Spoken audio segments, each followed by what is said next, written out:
occupying till he comes at Southwest Prophecy Ministries. Welcome to another Southwest Prophecy Ministries Last Days Beacon broadcast. As the world becomes more corrupt, it seems the church is on the same path. Dr. David Schnittger believes there's a major reason for the direction the church is going and has written an e-book about it. It's titled Corruption in Christian Leadership, and he'll be discussing it today and next weekend. Let's join Dr. Schnittger for Part 1. Thank you, Jerry.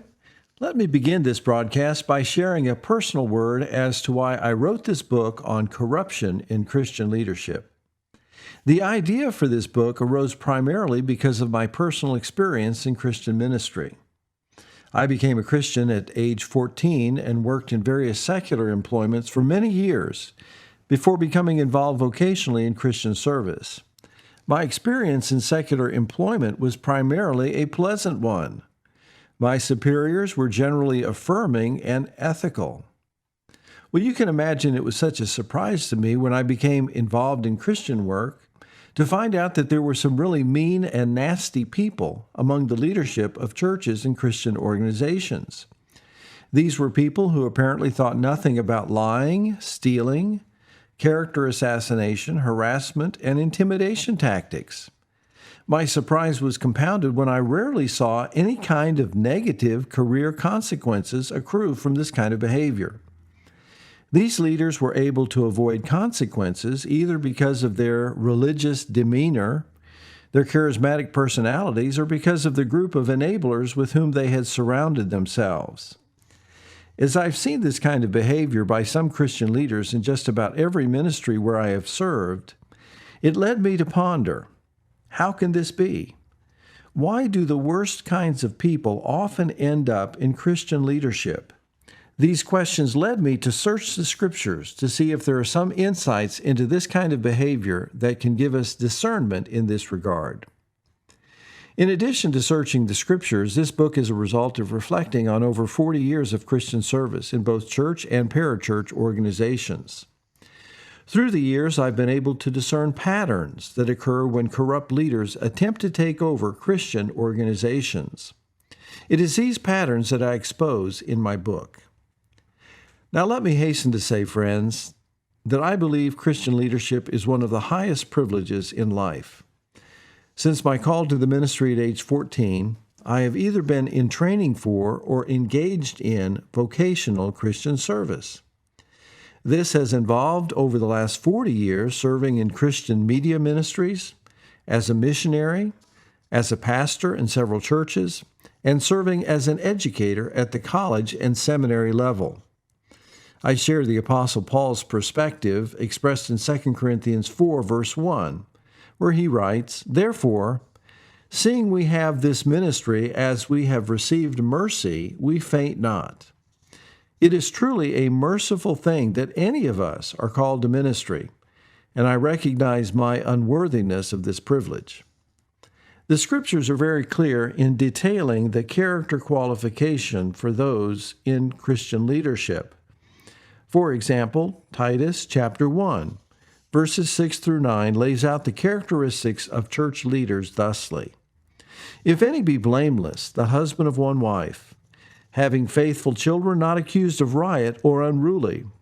For a bishop or elder must be blameless as the steward of God, not self-willed, not soon angry, not given to wine, no striker, not given to filthy lucre, but a lover of hospitality, a lover of good men, sober, just, holy, temperate, holding fast the faithful word as he hath been taught, that he may be able by sound doctrine both to exhort and to convince the gainsayers."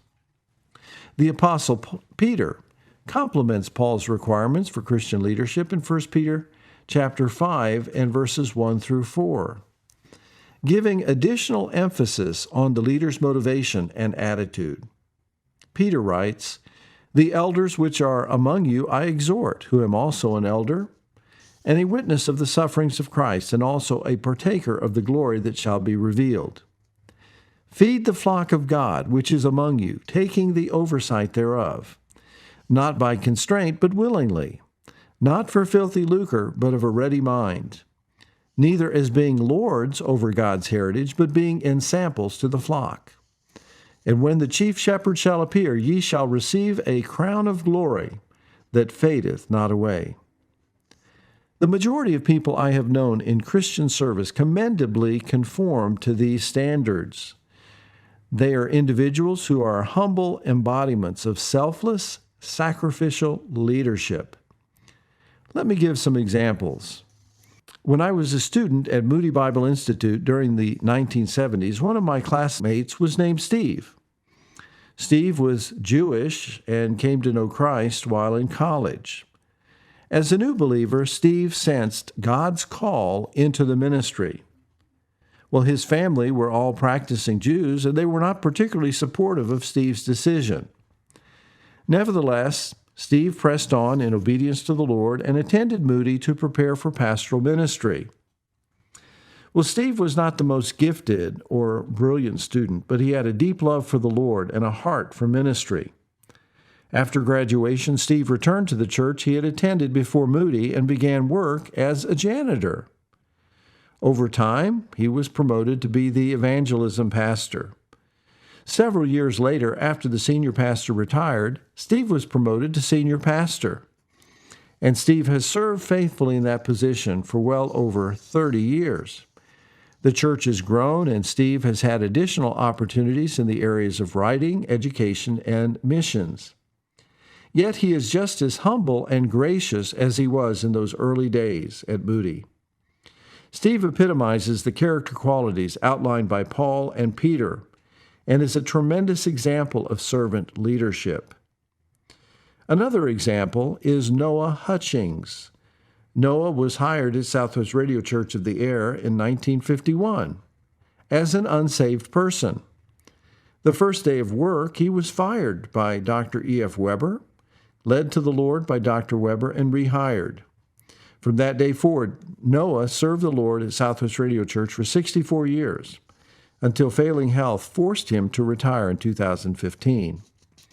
Shortly after he retired, he was promoted to glory. I had the privilege of working with Noah Hutchings off and on for 40 years. Despite not having any formal theological training, Noah Hutchings wrote over 100 books on a manual typewriter and conducted thousands of radio broadcasts. Additionally, he led over 50 Holy Land tours and mission trips all over the world. Yet Noah was one of the most humble, gentle, and kind Christians you would ever want to meet. Now, friends, time permits me from mentioning many other faithful Christian servants I've had the privilege of knowing over the years. Included among these would be single women who have served the Lord faithfully in missionary service, both here in the United States and around the world.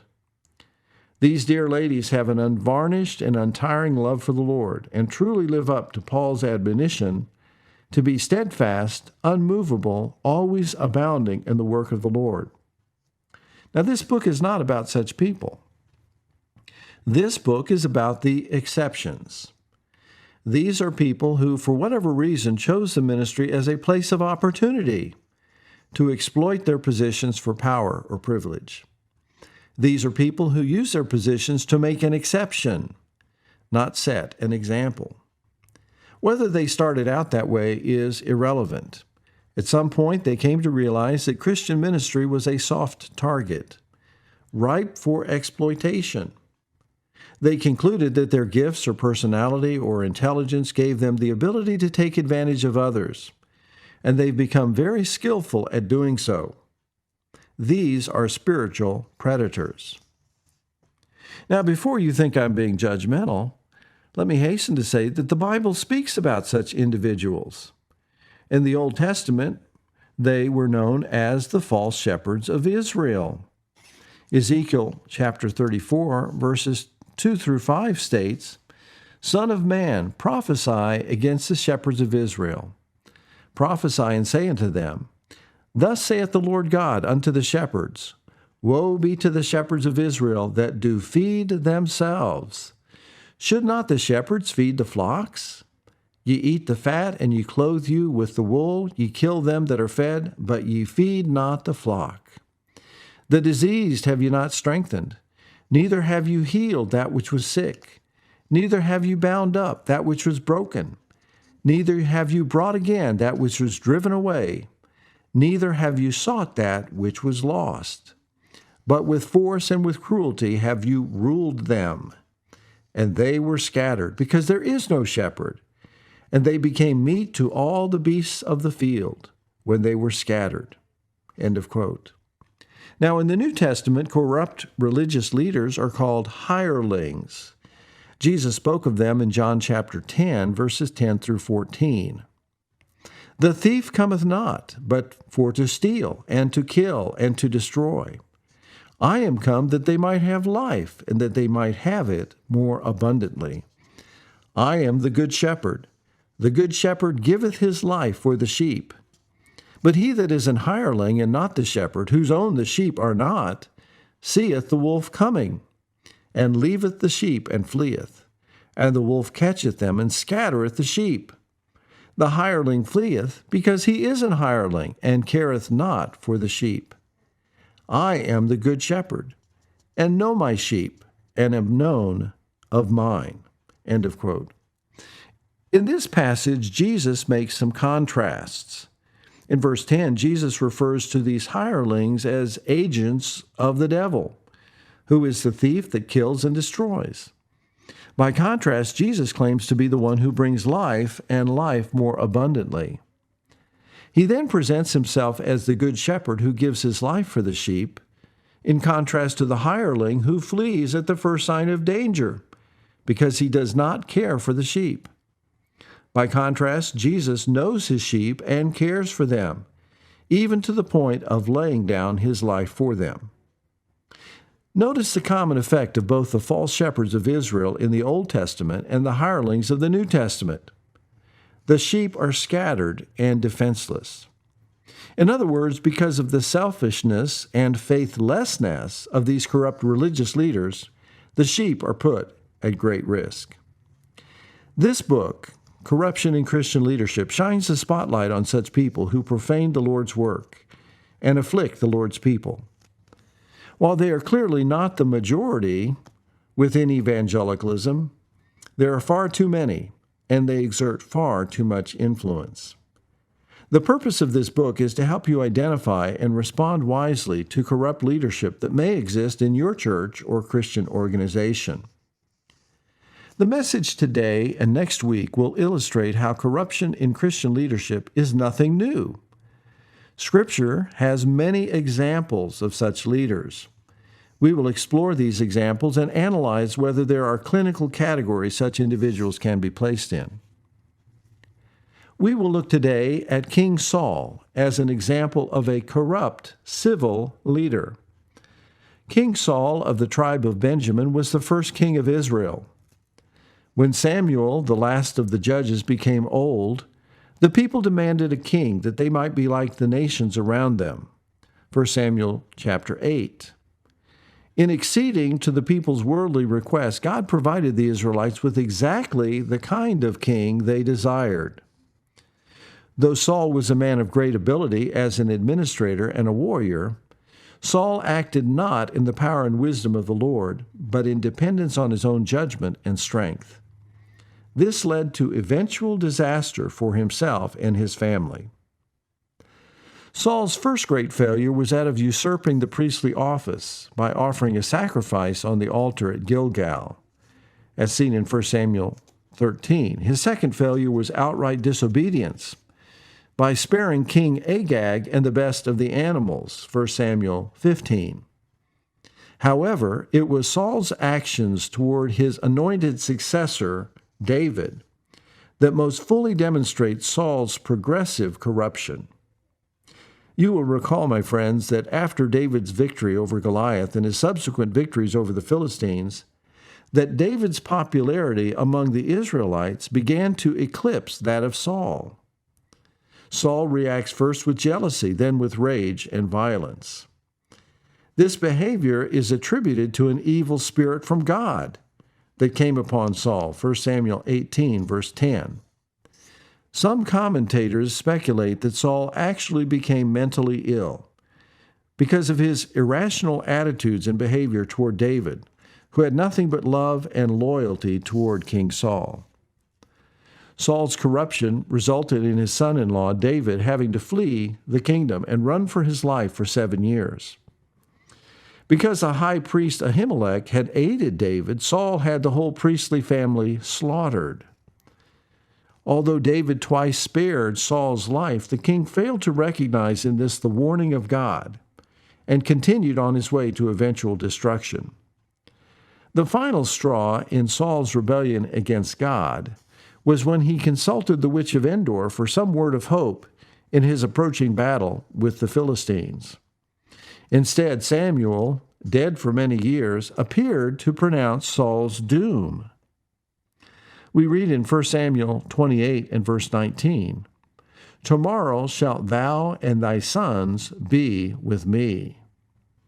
The next day, that prophecy was fulfilled when Saul met the Philistines on the slopes of Mount Gilboa, and there he and his sons died.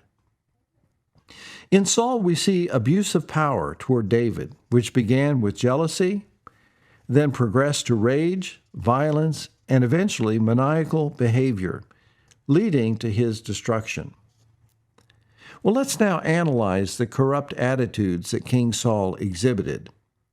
The first attitude Saul exhibited is that everything people do is in relationship to me. In other words, Saul had what I call a meocentric view of the universe. Now, I coined this term, so you won't find it in the dictionary. But I coined this term in opposition to a theocratic or God-centered view of the universe. And that's what we as believers should have, theocentric view of the universe. But to Saul, the universe revolved around him. And everything that people did must have some relationship to their attitude towards Saul. Now, we see this in Saul's response to David's increasing popularity, as expressed in 1 Kings chapter 18, verses 7 through 9. We read there, "And the women answered one another as they played, and said, Saul hath slain his thousands, and David his 10,000s. And Saul was very wroth," or angry, "and the saying displeased him, and he said, They have ascribed unto David 10,000s, and to me they have ascribed but thousands. And what can he have more but the kingdom? And Saul eyed David from that day and forward." At that moment, the seed of jealousy and malice was born in Saul's heart. Now, associated with this meocentric view of the universe is the attitude that everyone owes me unqualified loyalty and submission. Because these women acknowledged David's exploits as being greater than Saul's, in Saul's mind, they were guilty of disloyalty. And of course, by implication, David was disloyal as well. Well, we know that this perception was untrue because David was extremely loyal to Saul. However, Saul had begun to make a break with reality, as we will see in just a moment. The third and resultant attitude and behavior that flows from this meocentric view of the universe is this: if I perceive that you are not absolutely and unquestioningly loyal to me, you will be punished. This was seen almost immediately in Saul's subsequent treatment of David. We read in 1 Samuel 18, verses 10 and 11. "And it came to pass on the morrow that the evil spirit from God came upon Saul, and he prophesied in the midst of the house. And David played with his hand, as at other times, and there was a javelin in Saul's hand. And Saul cast the javelin, for he said, I will smite David even to the wall with it. So as David is playing upon his harp, seeking to minister to Saul's troubled spirit, Saul reaches for a javelin and throws it at David, hoping to pin him to the wall. We know from subsequent events described in 1 Samuel that Saul's behavior became increasingly maniacal, leading to his eventual destruction as well as that of his sons. Saul's meocentric view of the universe eventually resulted in the Lord sending an evil spirit upon him, which resulted increasingly in irrational and destructive behavior, which eventually cost him not only his life, but the life of his sons as well.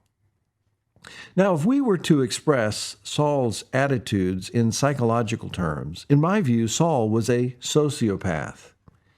Some of the characteristics of a sociopath, according to the Diagnostic and Statistical Manual, are these. A sociopath, failure to conform to social norms with respect to lawful behavior, which involves destroying property, harassing others, stealing, irritable and aggressive behavior, impulsive, having no regard for the truth, reckless, and lacking remorse. This description fits Saul to a T, doesn't it? He was a sociopath.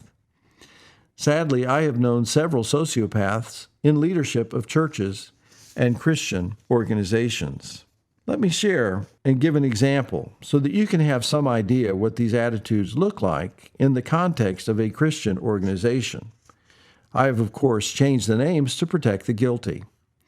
I was once on staff of a large church with over 2,000 parishioners. After I'd been on staff for several years, the senior pastor left because of adultery. Aside from his infidelity, Michael, we'll call him Michael, had been a very humble and affirming pastor who did not micromanage the staff. Well, after 18 months, Andy was hired to be the senior pastor. Andy was of a very opposite temperament than his predecessor. Andy radiated pride and self-importance. He felt that it was his role to be the CEO of the church and to micromanage the staff. It soon became obvious that his litmus for success was not competence, but loyalty. The staff began to divide between those who were minions and those who just focused on faithfully doing their jobs as unto the Lord. After Andy sorted out those who were in his fan club and those who were not, he began to skillfully and systematically marginalize the disloyal and replace them with his loyalists. Within a year and a half, Andy had split the church. 3 pastors left, along with several lay elders, deacons, and a cadre of very committed people. Those who left were demonized by Andy and his sycophants. Andy consolidated power and ruled the church with a rod of iron for several years before departing for another ministry of greater size and prominence.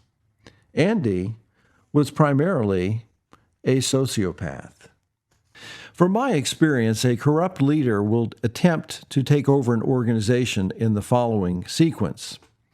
First, a corrupt leader will seek to divide the leadership into 2 categories, the loyal and the disloyal. Through a series of personal initiatives, the skillful usurper, our friend Andy, as per our example, will determine the leaders that are malleable and willing to betray others to advance the new leader's agenda. One way they might do this is by raising controversial issues with individual leaders to gauge those who are willing to go along and those who will resist. For example, Andy, the senior pastor of the megachurch where I served, early on in his tenure began to advance different models of church leadership than had been taught or practiced before in the church. He advocated a CEO model of pastoral leadership rather than a model of shared leadership by a plurality of elders. Those who resisted Andy's initiatives were put in the disloyal category. Second, once the leadership has been categorized into the loyal and disloyal groups, it will eventually become obvious that there is collusion and orchestration offline between the corrupt leader and his minions. Board meetings seem to become more orchestrated and outcomes more predictable. Skillful observation will lead to the conclusion that the board has been divided into players and observers. The players are the loyal, and the observers are the disloyal. In addition to these orchestrated flying wedge tactics in board meetings, major decisions, reorganizations, and changed directions start taking place away from the board in executive meetings or through senior pastor, CEO, executive orders. Sound familiar? Consolidation of power has begun to take place. Third, the corrupt leader and his team of sycophants begin to marginalize the disloyal. Authority and responsibility is gradually transitioned away from the disloyal and given to the loyal. This leads inevitably to open attacks on the disloyal, either regarding their performance or character. The job performance and loyalty of the disloyal is called into question. And loyalty is always directed toward the employee's attitude toward the leadership rather than the Lord Jesus Christ. If that doesn't work, the character of the disloyal will be called into question. For example, the disloyal will be characterized as having an unsuitable temperament, or of not being a team player, or not having a pastor's heart. These kinds of nebulous attacks are very difficult to defend against. The final step in the takeover occurs as the disloyal are forced out, either through termination or through a sustained campaign of harassment, intimidation, and character assassination, resulting in their resignation and exodus. In the case of the local church, this process often leads to church splits, where the disaffected will band together to start a new church. This happened after 18 months of Andy's corrupt leadership. We've seen in today's broadcast an example of corrupt civil leadership and King Saul's sociopathic behavior. On the program next week, we will look at the corrupt behavior of Hophni and Phinehas, two Levitical priests. Their story is told in 1 Samuel. I hope you will join us for that. And now Jerry will tell you how you can obtain a copy of the brand new ebook, Corruption in Christian Leadership. Thank you, Dr. Schnittger. Next weekend, you'll hear the conclusion of the program based on his ebook titled Corruption in Christian Leadership. In the meantime, Southwest Prophecy Ministries is making the book available through our website in appreciation of your contribution of $1.99.